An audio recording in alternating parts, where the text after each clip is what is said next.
Hello, and welcome to the 1% Code podcast. I am your host, Dr. Melvapinn-Bingham, board-certified radiation oncologist, serial entrepreneur, and investor, and I am happy to host the 1% Code show. We'll see you in the next episode.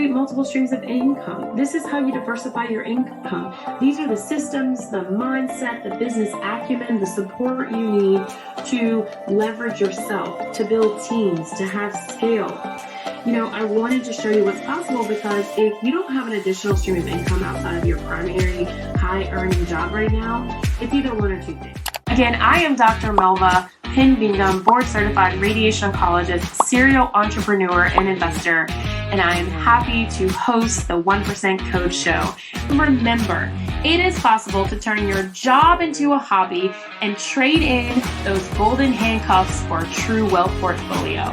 Thanks again, and I'll see you on the next episode.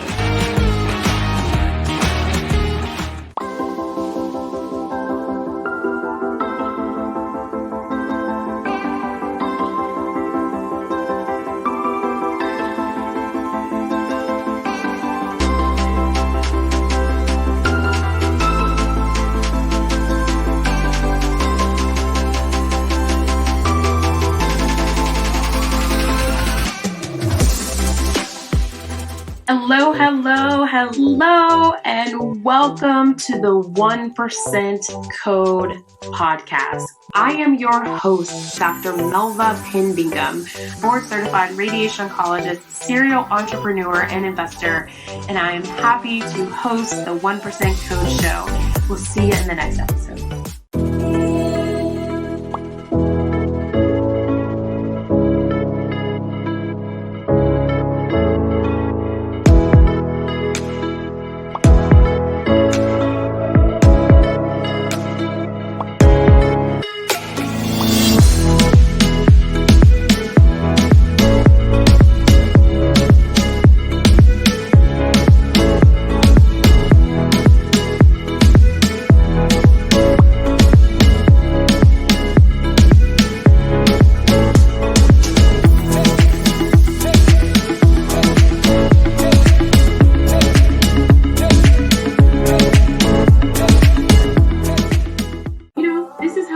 Multiple streams of income. This is how you diversify your income. These are the systems, the mindset, the business acumen, the support you need to leverage yourself, to build teams, to have scale.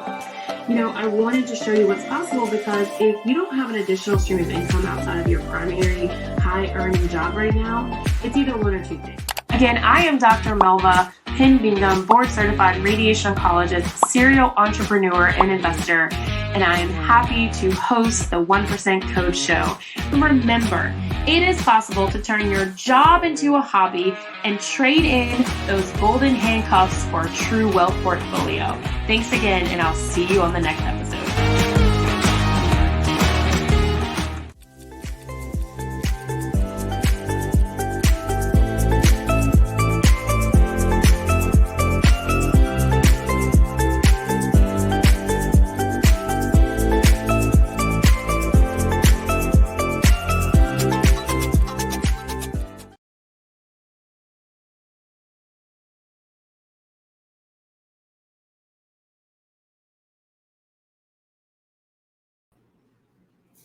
Hello, hello, hello. How is everybody doing when you join? Say hello. Let me know where you're joining from.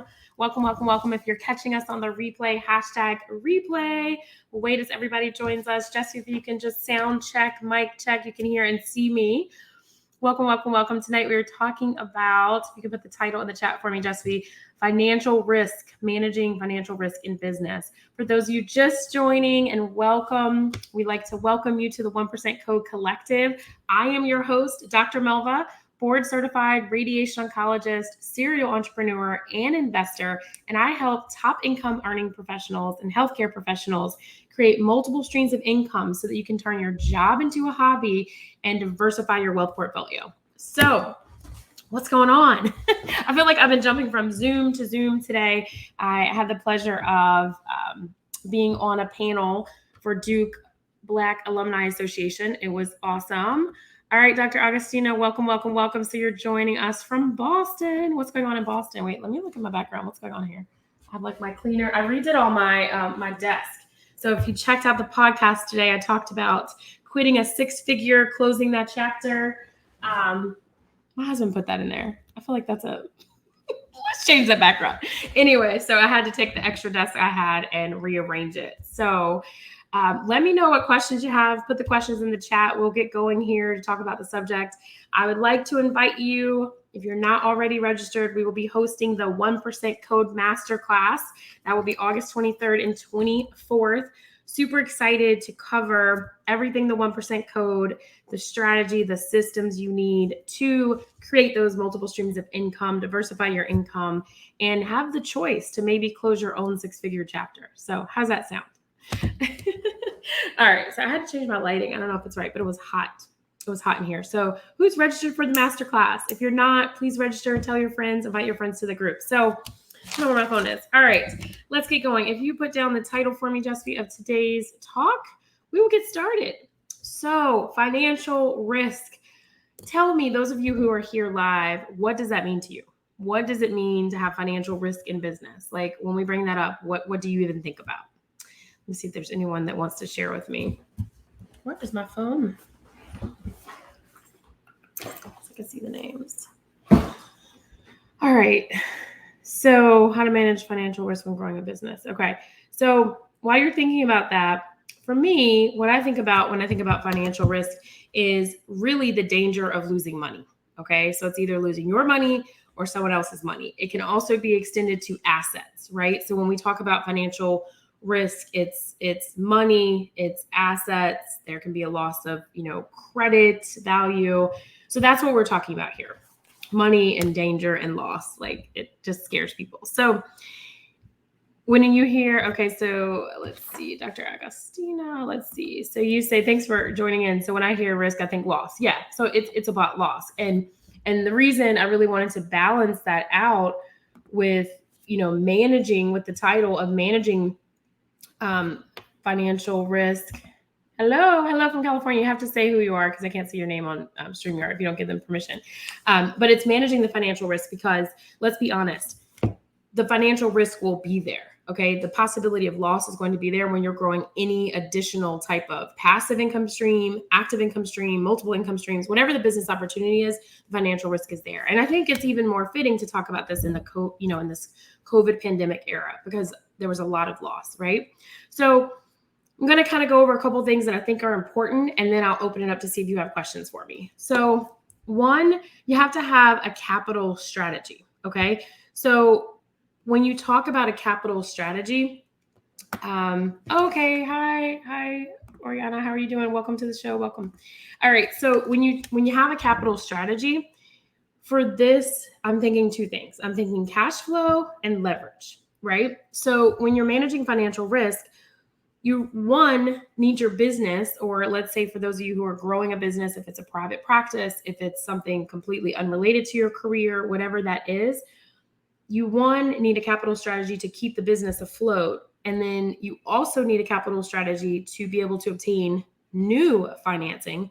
And I think of leverage when I think about capital strategy because a lot of the cash flow that's needed for a business to reduce the financial risk it doesn't have to be all of your cash. And I feel like as top income producers, we did this initially with real estate, and then we went the exact opposite and using other people's money. But we didn't have the leverage because we had the money and we had the funds. We used that to fund a lot. And so we were highly not leveraged. So when you think about strategy and capital strategy to reduce your, financial risk, you also want to reduce your own personal risk. Okay. So, you'll see different numbers when you do the research or talk to people who are in the field already of, counseling on financial risk. And again, I'm not a counselor, I'm a physician. Not that kind of counselor. You want to be able to run 18 to 24 months.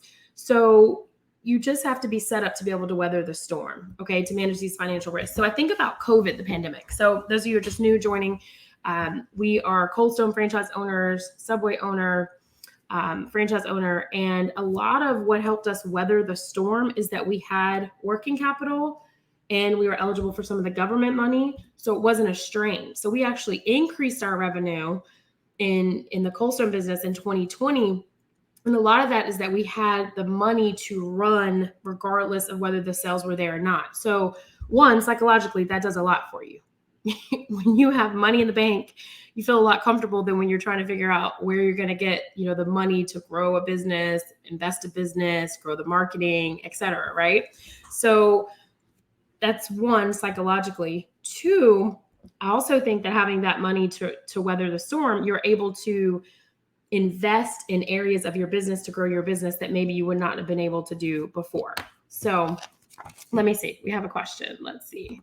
Let me know who the question is from. Are you using hard money lenders? Where do you fund the funding besides putting in your own money? Okay. So that takes us to the second point. So who asked that question? Jesse, so you can tell me the name. I can't see the name. So that was the next point, diverse funding. Okay. So we talk about a capital strategy, and that's cash flow. And your strategy is going to, one, keep the business afloat, two, allow you to continue financing and getting new monies to grow your business venture, and three, being able to run at least 18 to 24 months to weather any storm that may come your way. Okay. So the second one in this question, are you using hard money lenders? Where do you find the funding besides putting in your own money, is an excellent question, which goes to the second point I wanted to make tonight, which is diverse funding. Okay. What does it mean for diverse funding? So yeah, like you said, there's hard money lenders, there's your own money. But instead of just saying that specifically, I want you to think a lot of what we talk about here in the 1% code is the system and the strategy for thinking as you're implementing this. So one of you could be starting a franchise, another of you could be doing a real estate investor, someone else could be doing a private practice. The principles and the strategy are the same. So yes, hard money lending, but what does that fall under? So I think about partnerships, strategic partnerships, okay, collaborations, co-ventures. You have the family, friends, and sometimes they say family, friends, fools is the saying, so your personal kind of warm circle. You have your own personal funds. You have things such as angel investors, venture capital funds. And then I think what people forget about a lot, there are a lot of different areas for grants and government funding. So for example, this is a side note. Okay, thanks, Oriana, for your question. So this is a side note. For us personally, we are real estate investors also. We benefited very much during COVID because we were in business. One, we also benefited because we had an SBA 7A loan for our franchise. Two, I'm not sure if you've realized it or if you've thought about the numbers, and for what we got, I think it's a very small scale compared to what a lot of other larger businesses got, but they gave 6 months of whatever your SBA monthly mortgage was. So let's say for the average small business, that can be anywhere, let's say on a $300,000 to $400,000 loan, that could be anywhere between $2,500 to let's say $4,000 to $5,000, depending on the terms, how much money you brought to the table at closing, times 6 months. And then you know what they did this year? You may not know because you may not be in that world. They added an additional 2, and for some businesses, depending on where you fit in, 3 months of just pure payments, 100% free government money. So let me make this point to you, because it was an aha moment of gratitude that my husband and I both had, was if we hadn't have played our cards right, if we weren't investing, if we weren't leveraging other people's money, i.e. SBA loan, government, we would have missed out on a lot of those funds. And if I can just put a number to that for you, not exact, obviously, but probably close to $30,000 to $50,000 of free cash. I'm gonna stop right there and just let y'all think about that. Okay. A lot of the 1% code, a lot of the strategy that I hope to teach and share with you is opportunity, and it's not what you think. If you were to, let's say, option A, fund with your only money, guess what you wouldn't have gotten? You wouldn't have gotten, 20, 50. Let's just say we cut that in half, right? Let's just say it was only 10,000, 20,000. Right. Absolutely. I'm reading. Right. And so she said, thanks for asking the question. Wow, that's huge. Yes. Thank you. Like, you're telling me. And then, how do you find out about all this? And Augustina says, that's incredible. Yes. So how do you find out about all this? So you come to my live show, you join the 1% code. No, honestly, you have to be in the circles. You have to be talking about these things. So that SBA, for example, if that's what you're asking specifically, that was publicly announced. There's a website. There are counselors that help you get that. There are bankers. So we had a new podcast episode come out today. But if you listen to any of my podcasts before or lives I've done here, it's forming relationships, okay, with bankers, being around other small business owners.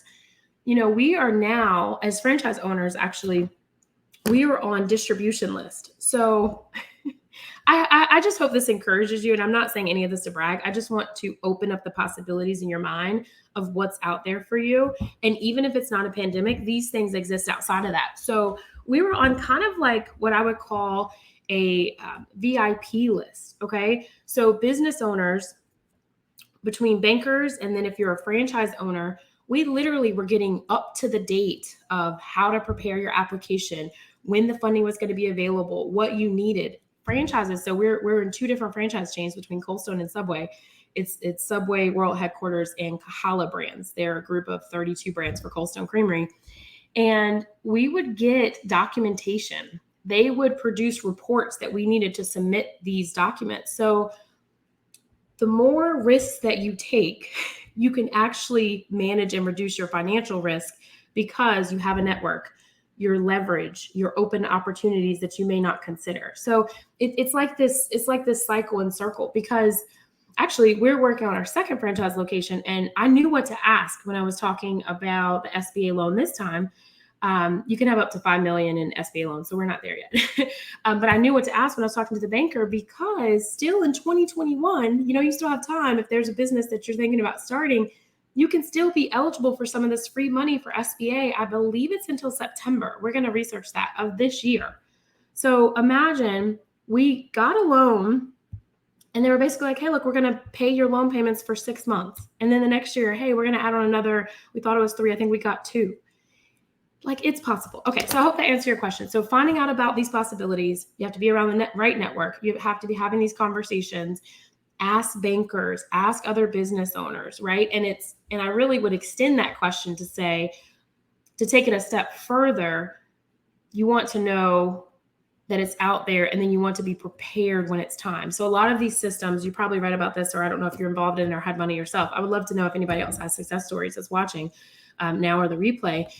If you didn't have your paperwork together, or if you hadn't filed your taxes. So like there's another one, the Restaurant Revitalization Fund. There's a lot of money there. We weren't eligible for that one because we increased sales. We didn't lose money.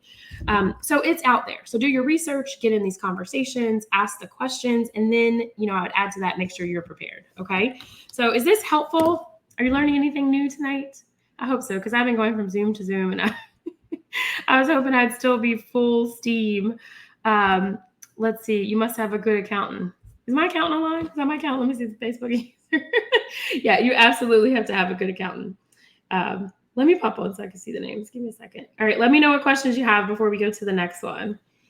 Give me 1 second.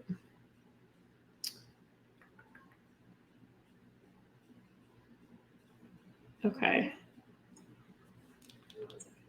Okay, cool. You said super helpful. All right, so Or Oriana, are you in accounting, or is your husband in accounting? I remember you mentioning something. Okay, does the SBA only apply to business or also for construction? Yes. So SBA has several different types. Like this is probably a whole nother section. So we did a 7A, which is for smaller loans. I forget the limit. They have small business loans. They have lots of different divisions. I think they have specific ones for other things like what you're saying with construction or rehab or that kind of thing. So it's definitely something to look into for SBA. I'll be honest, a lot of people initially will say, oh my gosh, SBA, it takes a long time. It's a long process. Just really quick, this is a side note, but I think it will help you manage financial risk. You want to work with a banker who's a preferred lender for SBA, and if they have their own in-house person for SBA. So the first loan we did, the bank actually started a third-party relationship with the SBA specific third party out of Chicago. And it was my network with this banker, the VP, who I had a very close relationship with because of my, again, I talk about this in the podcast because I was able to leverage my relationship as a physician. So the bank is right near where I practice.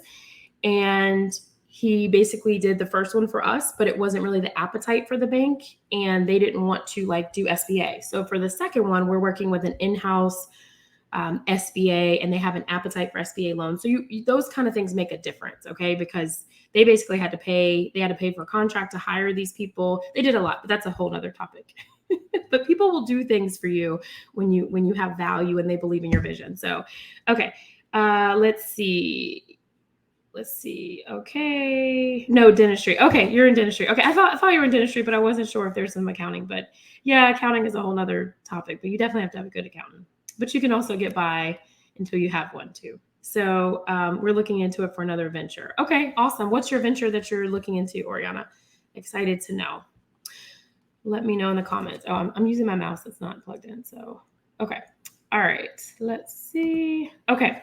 So we talked about capital strategy. We talked about diverse funding.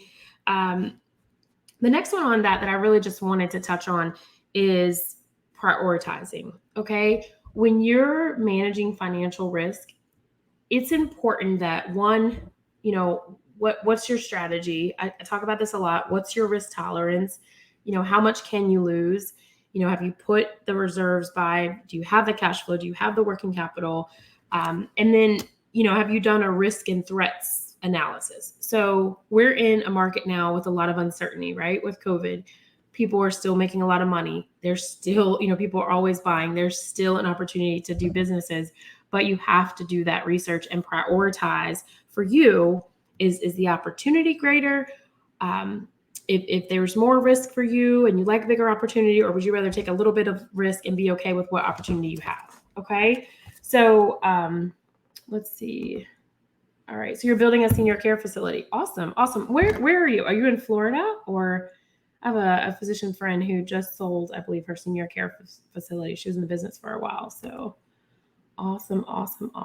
So you have to prioritize your risk or threats, like Jesse said. So those are really my big points. Not going to keep you on here super long today. I think I would advise that you research the capital strategy, different types of funding that you have. Think about, Northern California. Oh yeah, you said hi from California. Okay. Sorry, I told you it's been a long day. It started out in the morning, a long day. We had a COVID, outbreak with the transportation. I work in a rural location, so a lot of my patients weren't able to come today because they were all in the same transportation. So they didn't have drivers. So that's how my morning started when I walked to the clinic. And I was kind of like, can I just walk right back out? But I didn't. I stayed. But anyway, okay, so Northern California. Yeah, so research, just take 10, 15 minutes and look at capital, look at sources. So you said, Oriana, that you're looking at building a senior care facility. Have you looked at government grants for that?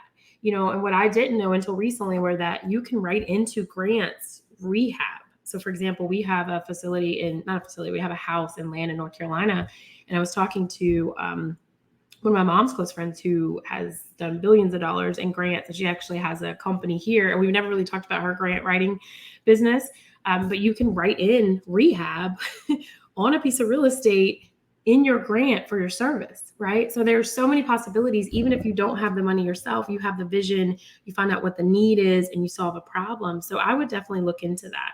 So that's my challenge for you tonight, is that I want you to look at different types of capital that's available. I want you to, again, think about your risk strategy, and then I want you to diversify your funding, okay? Don't set yourself up just to be only you, even if you have the money, because when we started in real estate, we used our own leverage, our own credit, our own cash, and we saw other people who did hard money lending, and they didn't have as big of a profit as we did. Like, some people were okay, making $5,000, $10,000 on a deal. We didn't want to do a deal unless we made $20,000, $25,000 deal, but it was all of our cash. Looking back, and in some phases of the real estate investment, my husband's the main driver of that, we used hard money lenders and we leveraged a little more.